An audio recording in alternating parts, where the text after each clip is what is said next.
muri iki gihugu cy'iwacu i Rwanda nta mugabo nagiranya na Mose, haba mu bashumba ntawe ndabona nka Mose.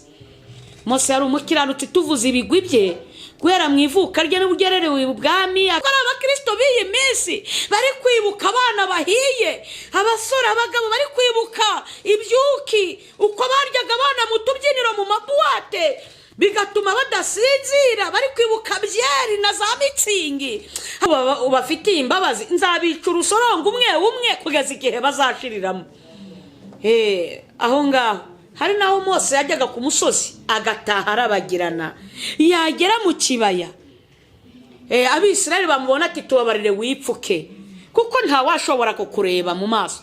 Dukurikije ibikabya ababishopu b'iyi minsi, Mose afite kwicisha bugufi yaripfukaga. Bwira umukobwa w'iyi minsi wambaye miningwi ipfuke, maze urebe ko yemera kwipfuka. Arakwereka ko utazi ibigezweho, iterambere, vision, ntabyo kwipfuka n'ibindi. Bwira abaririmbyi batega ibitambaro byo mu mutwe kurikije umutima ufite. Yewe buri wese uri kuntega amatwi, banza urebe umutima ufite ari uwawe n'uwa Mose, ukwiriye kureba Imana n'indi. Nusanga utakwiriye kureba Imana, umenye yuko ufite ikibazo. Wifuza umutima mushya uboneye. Igikeri cyose amazi wagisangamo, umubiri w'igikeri n'umwe gikunda amazi, defo yacyo ariko ntigishira amaka. Dufite abakristo Imana ibona nk'ibikeri bakunda ibihe byo gusenga, ariko ibyaha bitajya bivaho. Harama bisaba kwisengera, nukuri nawe ubwawe ukigerera imbere y'iyera, nukuri ugafata ibihe ukigwa mu icyo kurya kugira ngo nawe ugire ikindi usingira. Uri umuvuga butumwa kuvuga ngo wize teology, ibyo ndibikora mu nzira ijya mu ijuru gusa, hakora no gufata ibihe ukegera umwami Imana. Umukobwa abagore bakakwikanga kubatwarira abagabo, uwo ni umwanda kandi batagukekera ubusa. Uri umugore batagukekera ubusa, uri ikijongororwa usiga umwanda. Uri pasiteri, ni gute umukirisitu kazi yatinya kuza muri biro uri bishopu? Uwo mutima ntabwo Imana ishobora kwemera ko unahinguka mu ijuru uretse no kuyireba. Kwitwaza igikono ngo nuko uri umuyobozi, uri umushumba wahinguka kuri paruwasi ugasanga abahangayitse.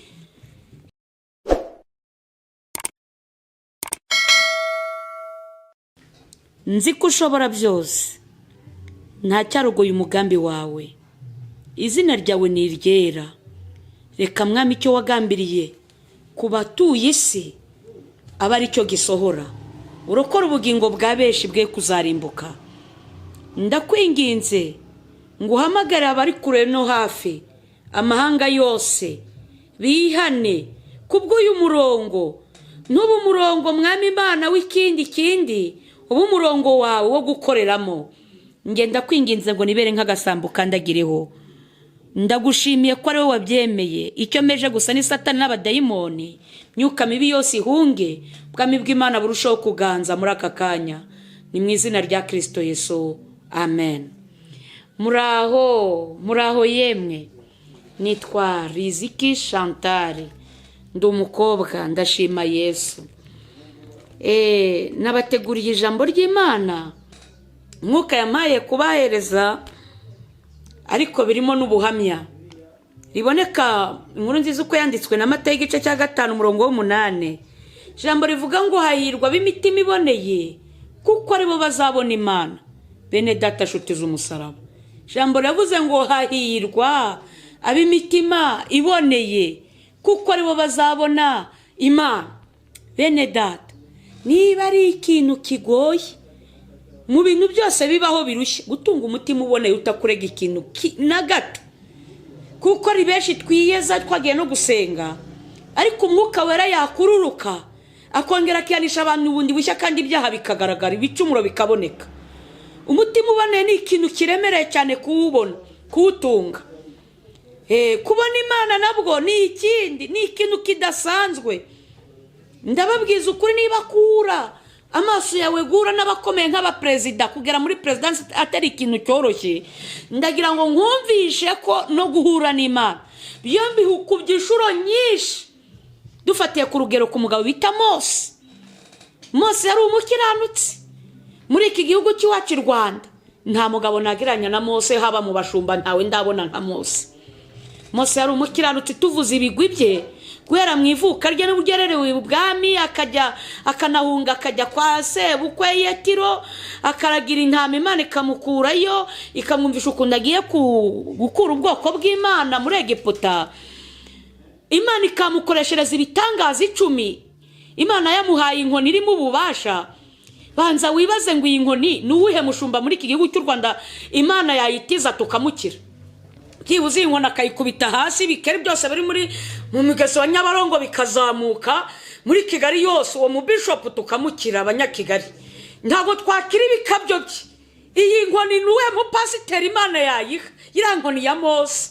Namwe muri aba pasiteri dutunze mu Rwanda. Ariko Mose arayitwaraga ntagire ibikabyo muri Egiputa, akicisha bugufi. Ni uwuhe muhanuzi Imana yatize iyi nkoni?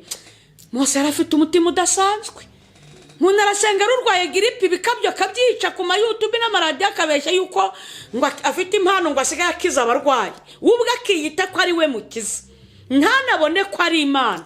Ubwo Imana imukoresheje nk'ibitangaza 10 bya Mose, arayitunga ku mugezi, amazi yose igihugu cyose amazi agahinduka amaraso. Uyu muntu twamukizwa n'iki?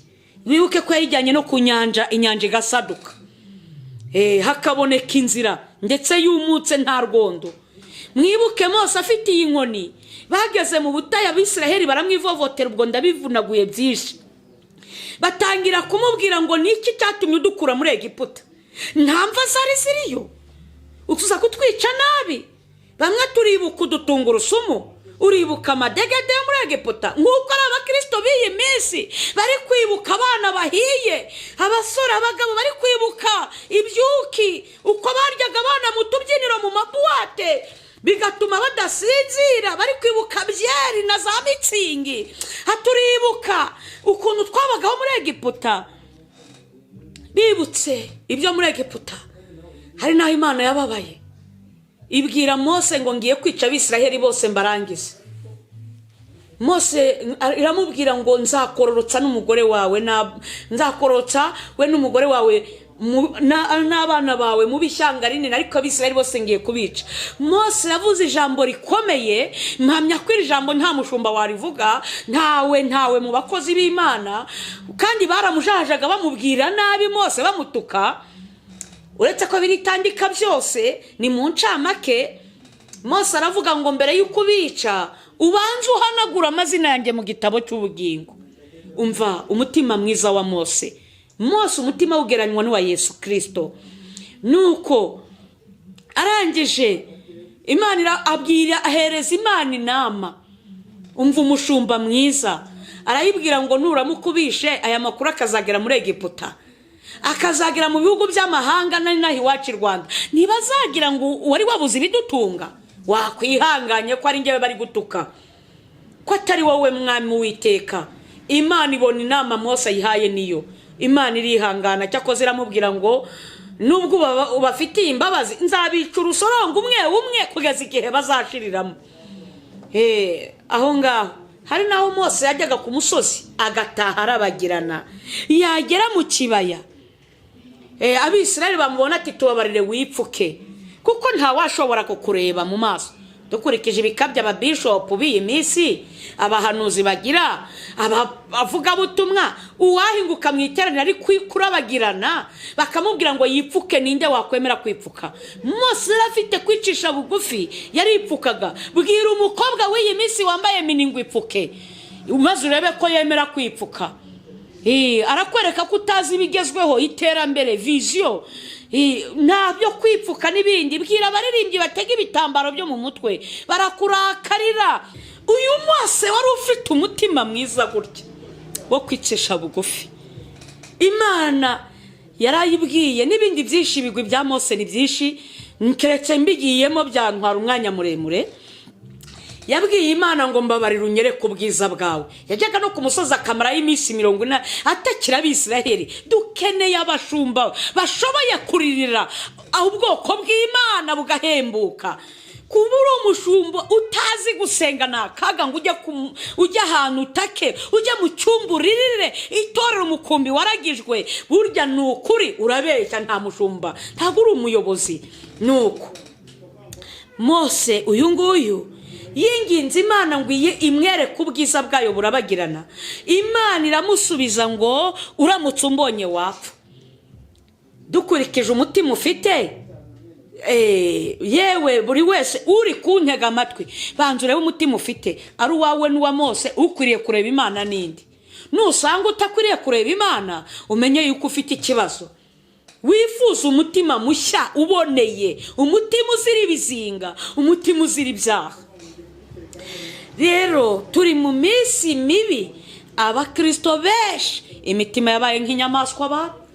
Reka tubirebe muri iki gitabo cy'Abalewi, igice cya 11 umurongo wa 30, 11:30 haragira hati: n'ikinyogote n'igikeri n'umuserebanya n'ikijongororwa n'uruvu, ibyo nibyo bihumanya kuri mwe mu bigenza amaguru magufi byose. Ukoze ku ntumbi zabyo azaba ahumanya ageze nimugoroba. Amen. N'ikinyogote, mwese abantu benshi muzi ibinyogote, ndetse ndakibona n'amaso, ariko amakuru y'ikinyogote numvishe ko kigira amacumu, ucyegereye kirakwasa. Nta mikino. Dufite abakristo imitima yabo ni ibinyogote. Ukaba wegereye mwene se uri umubyeyi wabyaye, muraririmbana, muradiyakonana, gutyo muhurira mu materaniro, ariko waba wifitiye agahinja ukumva arakubajije indamukanyo ngo uwo mwana ufite n'uwa kangahe? Ati n'uwa 8. Ati izo mbeba tego wagira ngo ufite isoko uzabagurishamo, kandi ubwo ni mwene so. Ariko se wagize ubwenge ukabyara bushoboye, nta n'isukari aguhaye, atangiye kukwitira abana imbeba. Wetse kubeshya, uzibagirwa ko yakwitiye abana imbeba. Arakubonye ufite Bibiliya uvuye gusenga, ati harya na n'ubu nturabona akazi. Reka tati nukuri keretse ukandangiye, atari kimbwa ziragwira. Uzirirwa ubungana Bibiliya utajya gushaka akazi nk'abandi. Nuko ijambo ry'Imana ravuga ngo udakora ntakarye. Nta bibazo umutuye, ariko atangiye kukwita imbwa. Ibyo ni icumu ry'ikinyogote. Naho Imana yahita gutabara ntiwakwibagirwa ko yakwisimbwa kandi ari mwene so. Nukuri ntiyawapfa kubyibagirwa. Hari igihe umuntu akubwira ijambo atari isamba gutwaye, muririmbana, musengana, mugendana, mwene so vuga ngo mubana mu nzu y'Imana, ukajya uhora ubyibuka uko mubonye kacumu kakahora kaza, mu by'ukuri yakubereye ikinyogote. Ubwo rero niba iryo cumu ryarashize umutima wawe, ntushobore kumubabarira, umutima wawe warahumanye, ntabwo wapfa kubona Imana. Ukwiriye gusaba umutima mushya. Kandi nawe niba uri ikinyogote ubwira bene se amagambo abangiza, urumva ntiwabona Imana. Ikinyogote reka nkireke kuko sindakibonesha amaso yanjye. Akakabiri, agakoko kakabiri kavuze ngo ni igikeri. Igikeri murakizi? Numva nta utazi igikeri. Rero igikeri nakibonyeho defu. Mu mateka y'igikeri twese tuzi ko igikeri gikunda amazi, abe ay'urubogobogo, yaba yamwe tubaririmba ngo isoko ya Nili, yaba amazi y'ibiziba za Nyabarongo n'ahandi na za Sebeya mu kiyaga cya Kivu. Igikeri cyose amazi wagisangamo. Umubiri w'igikeri n'umwe, gikunda amazi defo yacyo, ariko ntigishira amaka.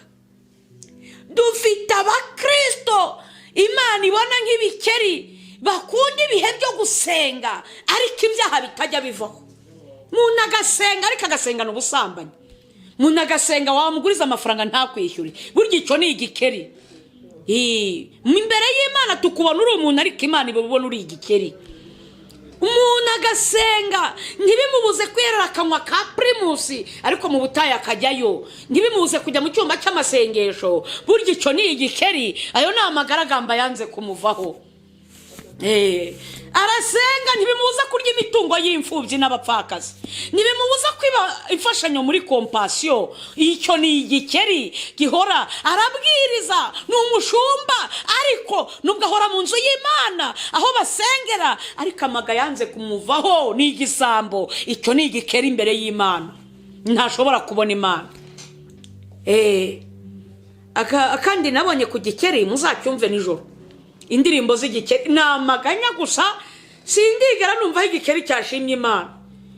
Muzakitegera amatwi nijoro wumva ati ayiwe birakomeye we, turapfuye we, ayiwe turabaho gute we, ayiwe. Igikeri gihorana amarira, sanga umuntu byakomeye, ngo ayiwe, ngo ubu bagiye Imana nitangorera ubukwe n'umukobwa, ngo ndabivamo, ngo ndareka rwose umurimo w'Imana, ngo ayiwe. Igikeri kirangwa no kugongera, abana nzabaha iki, ngo ayiwe, ngo isukari yazamutse, ngo turapfuye turashize umuceri. Igikeri nta na rimwe kibona ko mu ijuru hari Imana, gihorana amaganya, gihora kirira. Impamvu mvuze ibi bintu, mwibuke ko Abisirayeli bitotombeye Imana mu butayu bakahashirira. Ntabwo Imana inezezwa n'abitotomba. Ntushobora kuba utanasambana ariko kwitotomba kukakubuza ijuru. Twikomereze ariko kagakerere kane gukomeza kukareka. Mwibuke igikeri, sindabona igikeri mu buzima bwanjye, kabe gato kibe kinini. Igikeri gihorana amabondo, gihora gifite amabondo.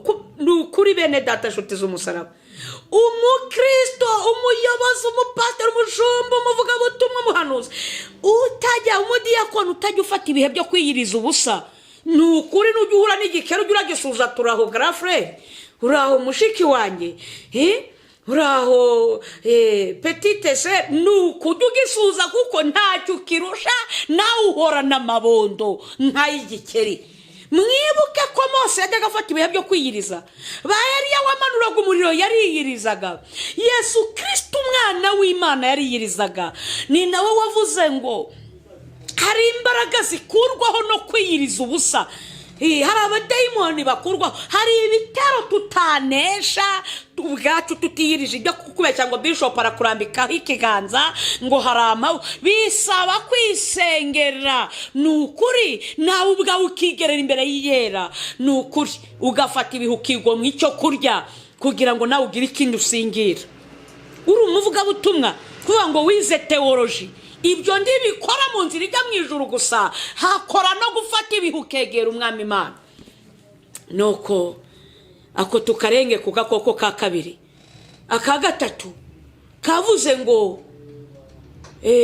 nk'umuserebanya. Umuserebanya murawuzi, ni agakoko kakunda, mwarakitegereje kugenda hejuru y'amazu. Sindabonaho umuserebanya wubaka inzu, ariko iyo uyubatse umaze kuyuzuza, umuserebanya wibwiriza kuyitaha.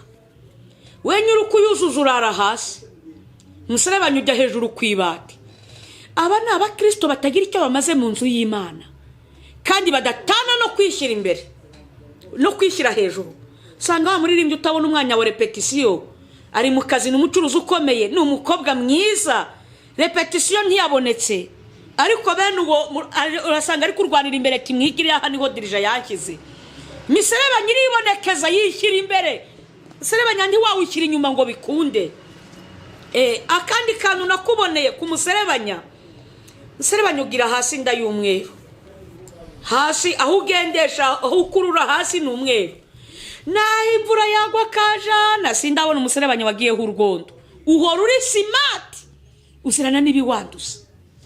Serebanya icyambere ku mirimo hoya, kabiri uzirana n'ibiwanduza, utinya gukora ngo utandura.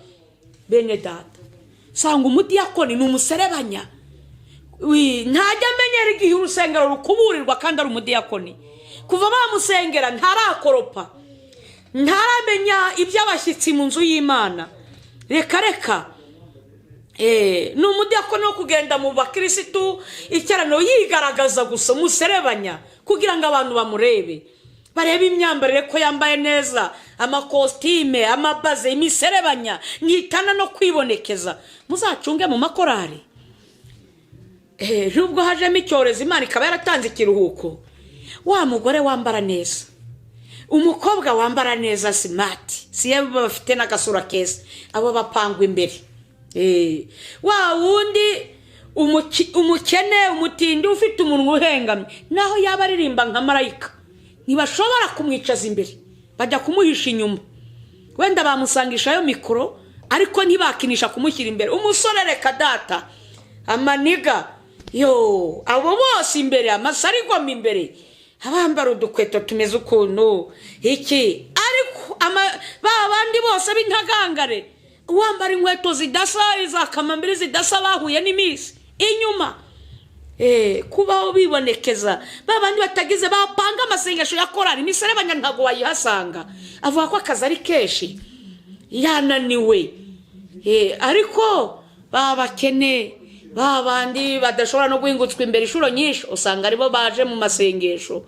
Babadiyakoni babakene nibo usanga basenze bari kurira itorero, ariko abajama, abakoboye, abamanyura amazi, ndakurahiye nta mwanya bafite wo kuza mu cyumba cy'amasengesho, ntawo mwanya babona. Twikomereze no kubaho nk'umuserebanya.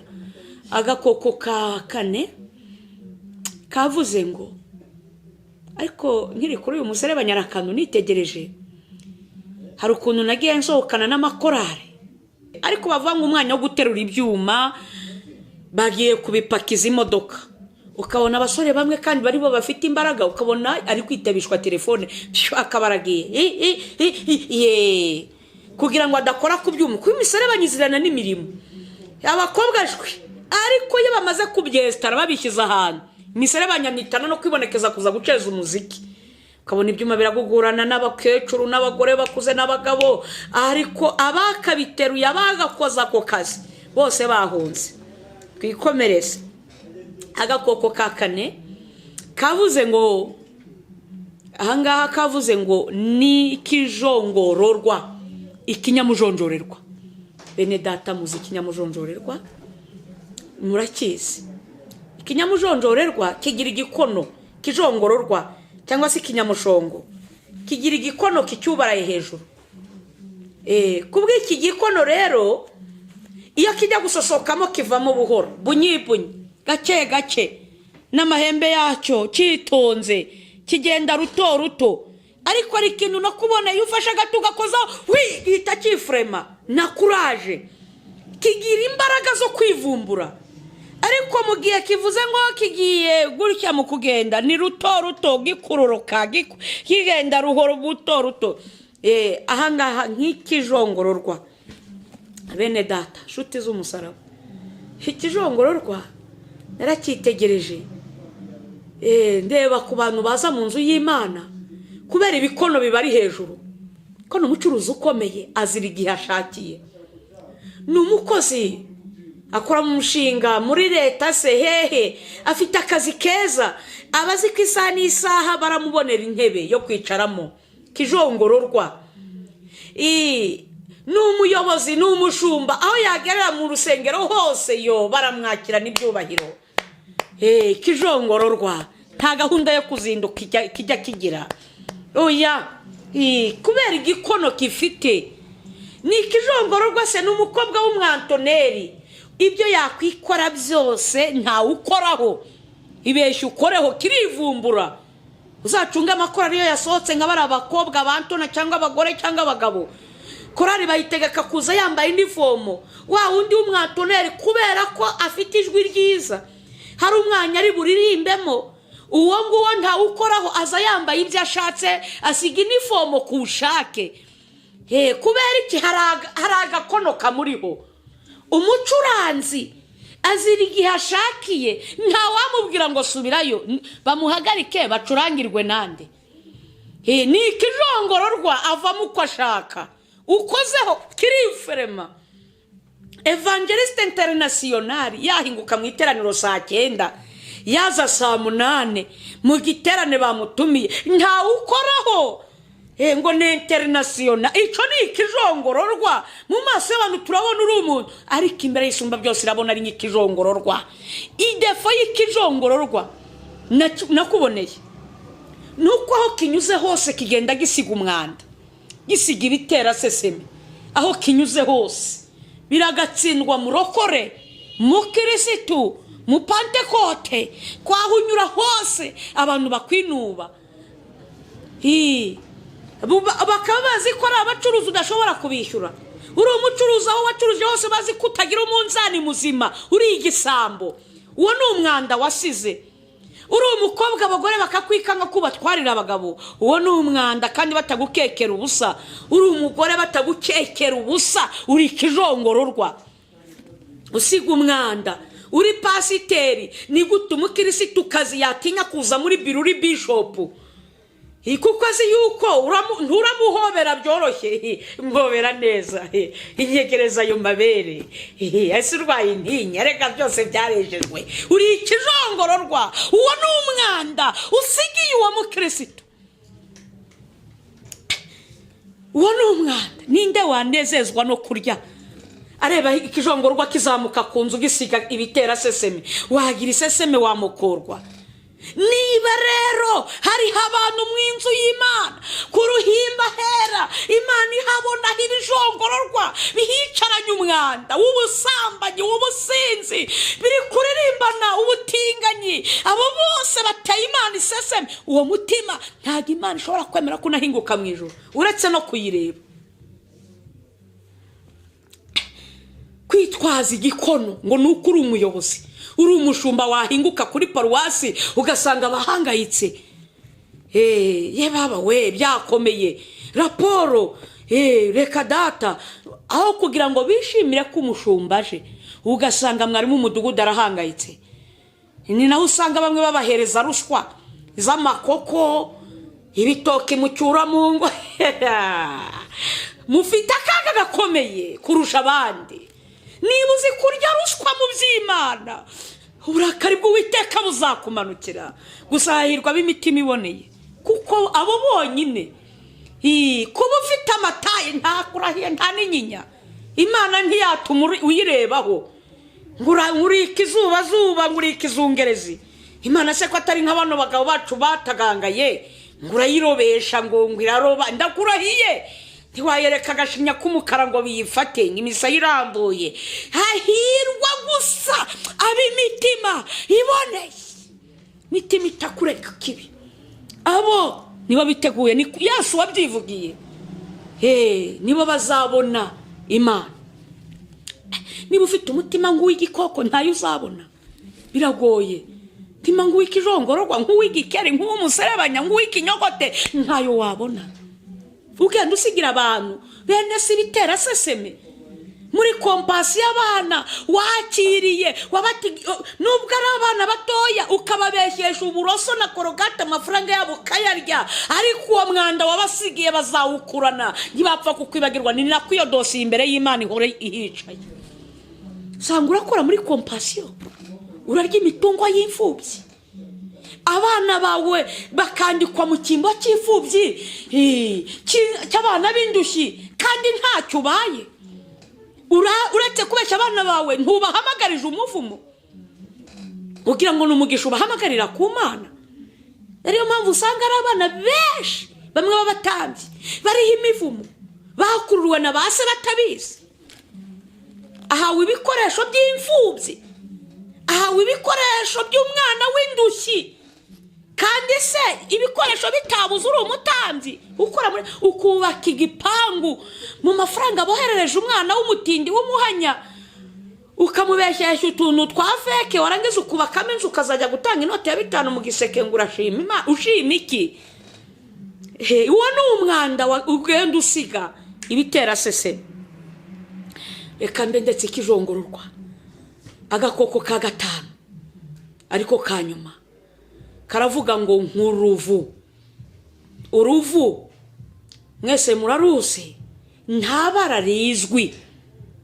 Muraho yemwe.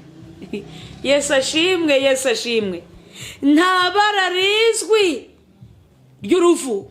Uruvu rufata ishusho yaho rugeze.